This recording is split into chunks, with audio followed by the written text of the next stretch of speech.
Označovanje Dňa Rusnácov u Ďurďove počalo so spostavianjem zastavoh na budinku mesnej zajednici, na ruskej školi a potom i na budinku kulturno-umetnického društva Taras Ševčenko.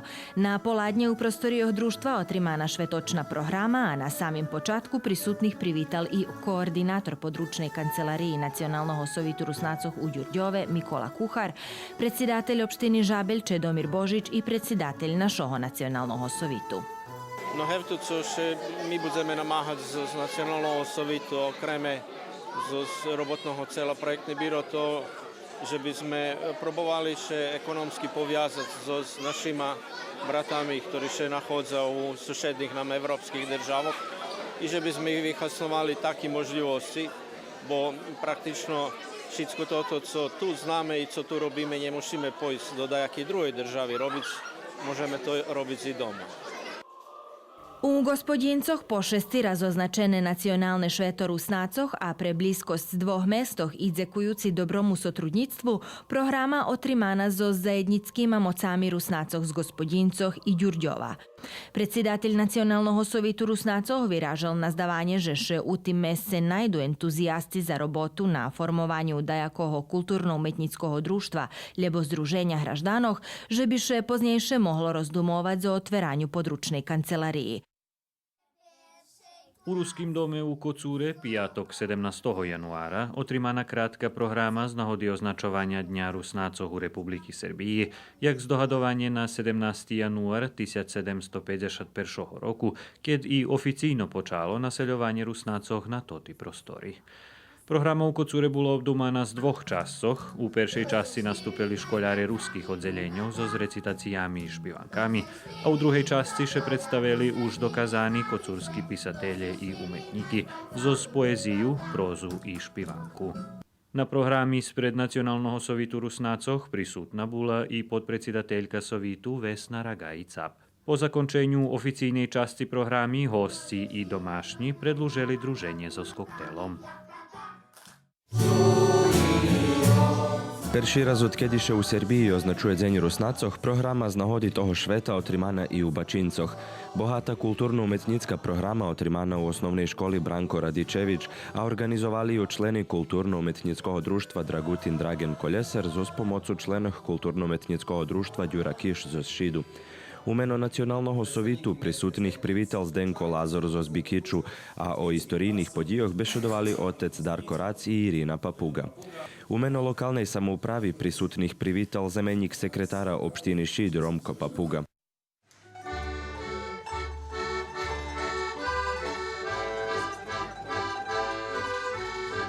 Našo nacionalne šveto Rusnaci u Novi Morahove preslavili u Ruskim dome 17. januara. U programi učestvovali členi literaturnej sekciji i orkestar društva, a potim i host z ruskого kerestura, kantautor Sašo Paljenkaš. Po zakončenju rjadove časti programi domašnji šitskih prisutnih ponukli z kapuščanikami i večeru. У просторіях галерії Лазар Возаревич у Срімській Мітровиці з нагоди Національного дня Руснацох Republiky Srbiji отримана пригодна програма, ktorú zo zúvodnú bešedu otvoril Zvonko Bednar. Deti, ktorí učia ruský jazyk u týmho rodu, predstavili sa so recitáciami i špivankami a naši školáre, ktorí chodza do muzičných školoch, pririchtali do skeľo kompozícií.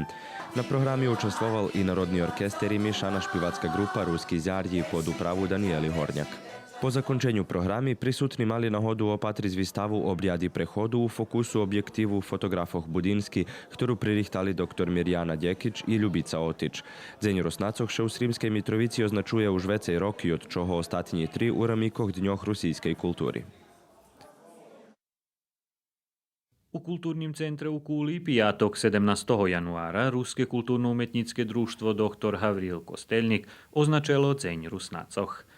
Programa bola daku zinšaka, jak v skorejších rokoch, poneže všetci prisutní mali nahodu premiérno odpatriť predstavu Belava princeza po textu Sašu Paljenkaša a u režii Janka Lendiera.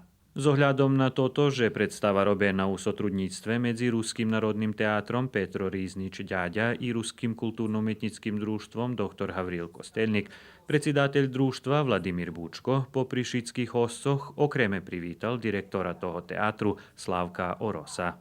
Po zakončenju predstaví tiž u kulturnim centre bol organizovaný koktel za všetkých prisutných. У русскім керестуре швидочно спочала за державну гімну «Божа правда» і швидочну шпіванку руснацього у Сербії «Браца Русини», ktorý vyvedol domašní mišaný chor Domu kultúry i chor katedrály Svetого Otca Mikolaja z проведення Veľkého národného orkestru. Потім podpredsedateľ Nacionálneho sovitu Joachim Rac i podpredsedateľ общини Kula i člen sovitu za nacionálne menšiny Karol Valka otrimali krátky úvodný slova. Domašný chor pod rukovodstvom Lidii Pašo i solistami Kristínu Afič i Miroslava Malackom, provedzený so orkestrom pod rukovodstvom magistra Mirka Preguna, predĺžili programu a potom hostci Kut Ivan Senjuk zo Skuli vyvedli do skeľu ukrajinskí tanci i špivanky a veľočíslená publika, ktorá skoro celkom popolnila sálu Domu kultúry, ich často pretrhovala so mocnýma aplauzami. Programu rozpočal mišaný chor grekokatolíckej parochii svätých apostolov Petra i Pavla z Nového Sadu i Ruského kultúrneho centru Harmonia, ktorý odšpieval hymnu Republiky Serbії i našu sviatočnú špivanku. Potom všetkých na preslavi privítal predsedateľ upravného odboru Ruského kultúrneho centru Slavko Vinaji. Prisutných na švetočnosti privítal i predsedateľ Nacionálneho sovitu Rusnácoch Borislav Sakač. Pomocník horodonačelníka Nového Sadu Aleksandar Petrovič z nahody preslaví našeho nacionálneho šveta nadpomnul, že počatok roka zo preslavu nacionálneho šveta Rusnácoch nemohol byť lepší.